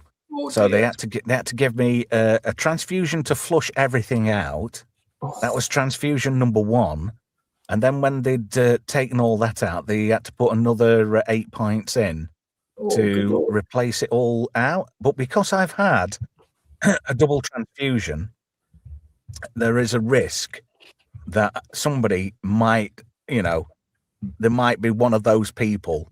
Because technically, if I've had 2 transfusions, that's 16 pints of blood. So I've 16 out of those 16 people, one of them might have had the precursor to CJD or whatever. Oh, blimey. But then again, it swings and roundabouts. Have this done or die. What are you going to do in those circumstances? You're not going to say no, are you? When you said 8 pints in your rib cage, I thought you were going to say Boddingtons. No, 4 pints in my rib cage. 4 pints. Apparently, the doctor, when he came round after I came, because they had to put me in a medically induced coma to give my body a chance of recovering, so I wasn't shocked or anything, because they had to, like flatliners, how they chilled them down. Yeah. They had to cool me down so they could work on me longer, because my operation was nearly 14 hours. Oh, Jesus. So when I eventually came round, this doctor was talking to me. I hadn't got a bloody clue who he was. And he said when he opened me up, he said it was like Alien because everything just flirted out. Because of all the blood in there and my lungs pressed against all this blood. Oh, no. I'd like to have seen that. He says at We one should have point... recorded it for you. He said at one point they were talking to me during the surgery, so fuck knows what that was about. What the fuck? Yeah, but I do have this vague, like, recurring nightmare where I can hear this do like the beeps and shit, and then I've got these people in full scrubs looking down at me. So I'm wondering, did I come around a little bit? Holy shit! That's some anecdote, Trev. Do you want to know something? My heart didn't beat for 12 hours because I was on a bypass and they were working on my heart, repairing it. Bloody hell. I had a type A aortic dissection and my aorta had completely blown out. Fuck. I had a lot of famous people have pretty much had the same thing. Do you remember John Ritter, who was in the Problem Child movies? Oh, yeah. It was in loads of stuff. He was such a lovely guy. And he died of that. Richard Biggs, who was Dr. Stephen Franklin in Babylon 5, he died of the same thing. No way. And it's quite common, but it's only common in men. Women, it's very, very ultra rare for women to have that kind of thing happen to them, which is weird. They should have. It's a shame you don't get the option to have your operation recorded and then shoved on a VHS tape and given to you as a gift as you leave, isn't it? Yeah. But the thing was, because they'd cooled me down and did all that work on me, it shocked my brain. So I'd lost about 15 years worth of memories. I came out with partial amnesia. Is that good or bad? It was quite interesting because when I came round, I hadn't got a clue where I was, who I was, and because I still got all these tubes in me and my eyes were taped shut, right? I was utterly convinced I'd been kidnapped, smuggled to China, and I was having a baby. But because your brain's been turned off, and when you start coming around again, because a lot of you, because my eyes were still taped up and whatnot, and I got the partial amnesia, my brain started filling in the blanks, but it was all very weird. That is fucking bizarre. I would love to be able to lose 15 years from my memory as long as I could pick which day, which month. Yeah, you don't get a choice though. And I'll tell you something. I did not react well to is it pethidine that they give you for pain management, which is like the artificial version of morphine. And it made me trip balls, and I was really naughty because I was utterly convinced. Right, when they kept turning the lights off, and the nurses, I looked at them, and that like fluorescent glow-in-the-dark paint, what they put on at raves and parties and stuff. I was seeing that on the faces, and there were lasers going off in this bay I was in, and they kept turning lights off, going, "We're going to have a radiation party," and I was fucking flipping out. I'm going, help, get me out. I'll give anybody £1,000 to get me out. Help, they're trying to kill me.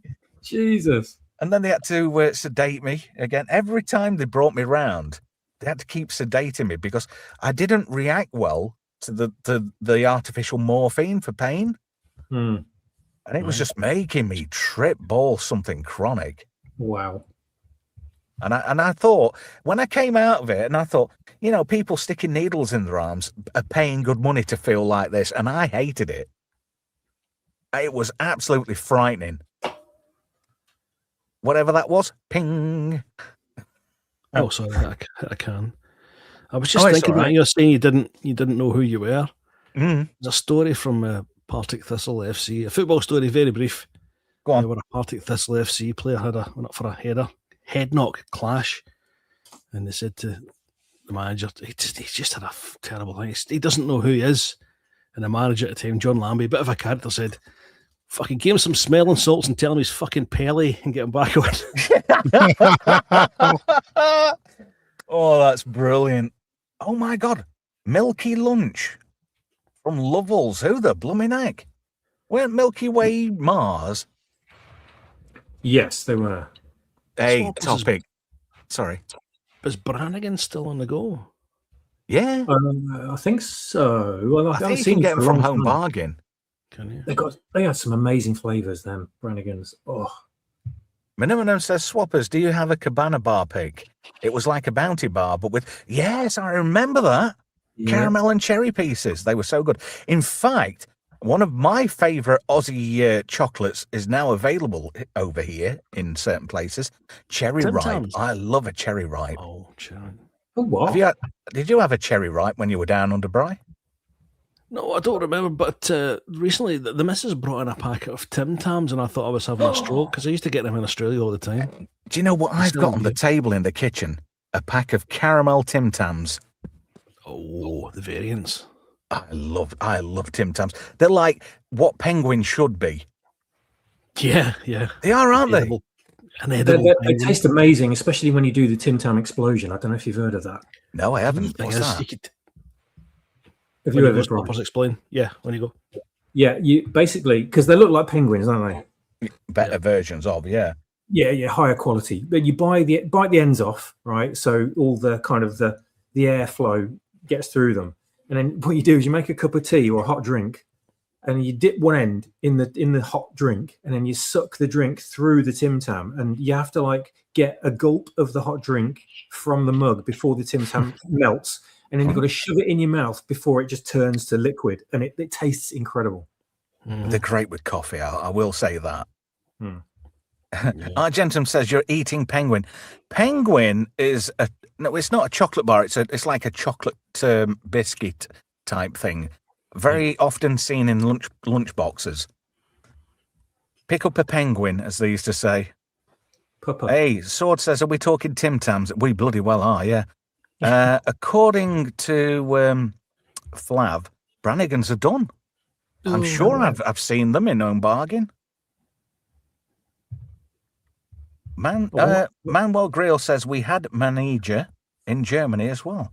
Do you know, Germany, you could get every sweet going back in the day. Because when my brother was stationed in the RAF at Gütersloh in Germany, and we used to go over, and I used to love going in the shops there. And I got quite conversive. I did quite well in Germany. And the thing was, we came back on the the Herald of Free Enterprise. Does anybody remember that ferry? Close the doors. And we came back on that from Zeebrugge to Dover 2 days before that accident. If we'd have come back any later, we'd have been on that. Yeah. Jeez. And I was really naffed off when that happened because they took 73 off. Because it was a Saturday morning, if you remember. Oh, the show. 73. Not 73 people, right?